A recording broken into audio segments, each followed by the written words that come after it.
Tema que te mencionaba recién, ¿no? Tema vinculado a la educación, a los contenidos, a la currícula, pero sobre todo a la continuidad de la política pública en materia educativa. Mario, ¿cómo estás? Sergio Fischer desde Paraná, Vorterix Litoral te saludan. ¿Qué tal, Sergio? Buen día y buen día a toda Paraná, toda esa hermosa región del litoral argentino. Sí, también tenemos que envidiarle varios lugares, la Cuesta del Portezuelo, por ejemplo. La tengo acá atrás mío, nada más que recién por una cuestión de iluminación me pidieron que cambiara de posición, pero justo la tenía acá atrás mío. Estoy a la vera de la Cuesta del Portezuelo. A la vera de Anquisila, ¿cuál es el pueblo donde estamos? Anquinzil está Anquisila, detrás de la Cuesta del claro. Portezuelo. Yo estoy en el Valle Central, en Valle Viejo, en los primeros asentamientos que se hicieron aquí en la zona del Gran San Fernando, que hoy se le llama en términos estadísticos. Sí, Y aquí nace la Cuesta del Portezuelo, sí, nos sí. lleva en el Cerro Ancasti hacia la localidad del Alto, el departamento del Alto, el departamento de Ancasti, ahí Anquinzila, Guayamba, y toda la región del este catamarqueño. Algo que no le interesa absolutamente a nadie, pero el día que Catamarca, San Fernando del Valle de Catamarca, quedó inundada en barro, yo crucé la Cuesta del Portezuelo en moto, porque suelo salir de gira en motocicleta. Así que conozco. Ahora está totalmente pavimentada, Sí, sí, completa. sí, sí, sí. De una- Ahora, no, digo, cuando quedó bajo lodo sí, en febrero del año pasado.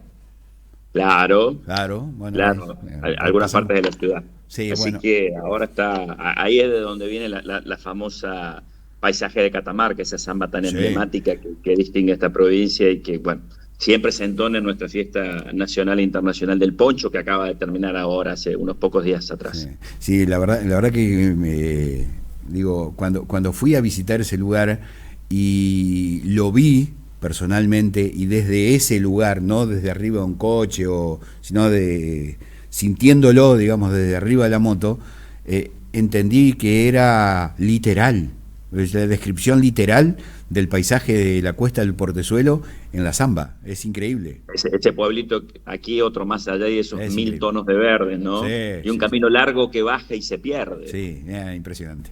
Bueno, te convocamos para hablar de otro tema, pero bueno, Catamarca es conocerla y quererla, básicamente. Sí. Bueno, a ver, Mario, yo decía que la educación está atravesando por un momento muy difícil en la República Argentina. De hecho, varias veces se han hecho evaluaciones respecto de su contenido, de su currícula, si hay que adecuarla, no adecuarla. Ahora, ustedes forman parte de un observatorio de educación a nivel nacional y entiendo que han emitido un informe que tiene pocas horas, ¿no? De ver la luz, donde se hace foco fundamentalmente en la falta de continuidad de las políticas públicas en materia de educación a partir de el recambio permanente de autoridades en las carteras educativas provinciales. ¿Es eso correcto? Es correcto en el último sentido acerca de, a ver, el recambio de las autoridades educativas provinciales, generalmente un promedio de 3.3 años duran, tomando como punto de base el año 2003 hasta este año 2023. Ha habido en las 24 jurisdicciones en las que se subdivide el país, ha habido 168, hemos sido 168 funcionarios los que hemos pasado, algunos con mayor duración, otros con menor duración, en las carteras educativas, más allá de sus denominaciones. En el caso de ustedes en Entre Ríos, con un Consejo General de Educación, con un presidente y 4 vocalías designados por el Ejecutivo en acuerdo con el Senado, si no, Sí, sí, no es estoy correcto. mal informado. Eh, Esto, por un lado, es un indicador, sí, acerca de la sostenibilidad, o sea, intenta dar cuenta de la sostenibilidad de una política pública. Ahora también no es un indicador que per se marque la eficiencia o la eficacia de la política del sector. Primero, porque debe ir acompañado de muchos otros indicadores. En segundo lugar, preguntándonos si existe una política del sector. Y en tercer lugar, si existe voluntad política para sostener esa política. Recién hablaba con colegas tuyos de la provincia de Tucumán, ¿no? Y ellos me hablaron de una palabra mágica por allí, pero que está tan fuera de moda en la Argentina, que es hablar de política de Estado. Ujú. Una política de Estado que en términos técnicos implica que es un acuerdo de todas las fuerzas políticas con posibilidades de acceder al gobierno y que se mantiene en el tiempo más allá del color político del gobierno de turno. Esto en la Argentina se ha dado en algunas ocasiones en el ámbito educativo, sí, obviamente se dio en la 1420 en 1884, se dio con la ley Laínez en 1904, que marcaron todo un derrotero de lo que fue el modelo educativo argentino tan prestigioso y que la nostalgia nos hace revisar de vez en cuando allá a comienzos del siglo pasado. También en este siglo ha habido acuerdos fundantes de todos los actores políticos. La Ley de Financiamiento Educativo, la 26.075 en el año 2005, la 26.206, la actual Ley de Educación que rige el sistema educativo argentino, también fue casi una voluntad unánime de todo el arco político. Ahora, ¿por qué tenemos los indicadores que tenemos? ¿Por qué estamos hablando de tragedia educativa? Y porque generalmente esos grandes acuerdos políticos no se tradujeron en voluntad política de sostener esas políticas. La Ley de Financiamiento Educativo, que es responsabilidad conjunta y concurrente de la nación con las 24 jurisdicciones subnacionales, solamente logramos cumplirla en el año 2015. Es decir, esto de llegar a un piso de un 6% del PBI destinado a educación, la cumplimos solamente un año, en el año 2015.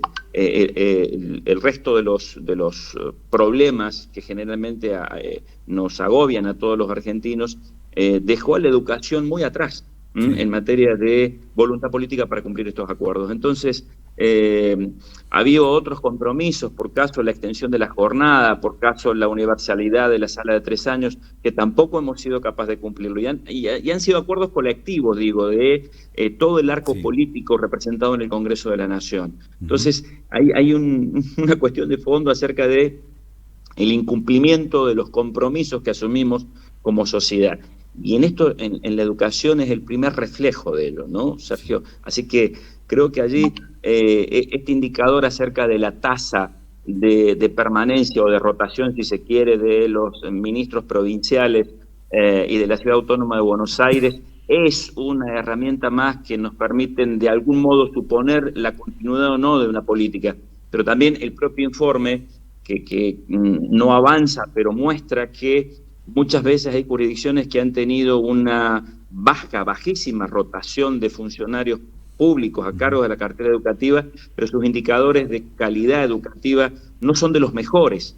Entonces, esto también hay que revisarlo y mirarlo desde esa perspectiva. Sí, es decir, se designan por allí en cargos neurálgicos, digamos, a hombres cercanos y no hombres calificados, hombres o mujeres. Esto, a ver, yo puedo hablar de la jurisdicción en la que vivo, en la provincia de Catamarca, y puedo hablar, yo fui ministro entre el año 2009 y el año 2011 en esta jurisdicción. Por debajo de la media, 2 años. ¿Cómo? Por debajo de la media, solo 2 años. 3 años, 2009 al 2011, 9, 10 y 11. Estoy casi en la media de 3.3 que dice el informe. El promedio, el indicador que arroja el monitor que acabamos de publicar del Observatorio de Argentinos por la Educación. El ministro que me precedió, dentro del mismo gobierno, en ese momento gobernaba aquí el Frente Cívico y Social, un conglomerado de fuerzas políticas que gobernó esta provincia tras el caso de María Soledad Morales, tras la intervención federal y todo, allá por el año 91, 92, creo que todos lo recordarán. El ministro que me precedió estuvo casi 5 años en el ejercicio del cargo y era ingeniero de profesión y venía de la universidad. Tuvimos 60 y 70 días de paro allá por el año 2006, 2007, entonces la estabilidad de más de 5 años que tenía en el cargo no se tradujo en eficacia y eficiencia de la política. Claro. Y pongo este caso para no ir a ningún otro caso de ninguna otra jurisdicción y que nadie se sienta tocado, digo, ¿no? Claro. Y para hablar de un mismo signo político, en este caso yo no soy militante ni afiliado a ningún partido político, pero integraba y me fui convocado por esa fuerza que agrupaba a los radicales, a los peronistas disidentes que no pertenecieron al régimen de Ramón Saadi, a partidos provinciales, un frente, una experiencia inédita para ese momento en el país. Hay otras jurisdicciones Voy a poner una lejana a Entre Ríos y a Catamarca, Formosa. Formosa es una de las provincias, junto con Tucumán y Córdoba, que poseen la más baja tasa de rotación de ministros.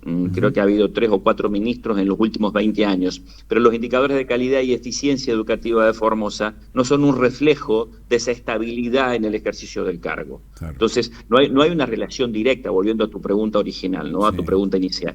Sí.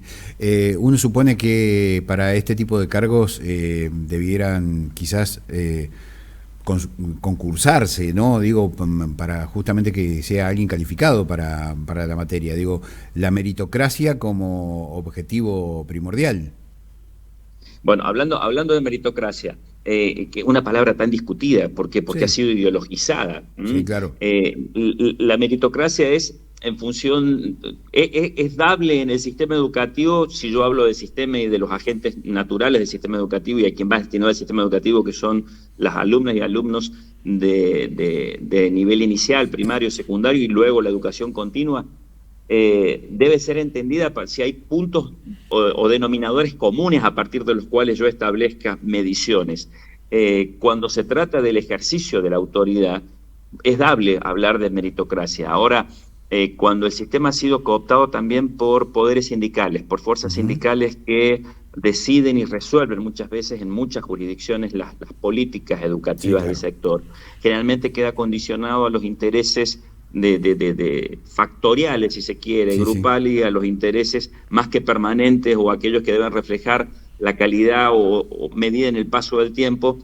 Simplemente son intereses que atienden a satisfacer necesidades económicas más próximas de las corporaciones gremiales. Y no estoy haciendo crítica a las corporaciones gremiales, y quiero que se entienda esto, pero la responsabilidad sobre la tragedia educativa que vive la Argentina es colectiva.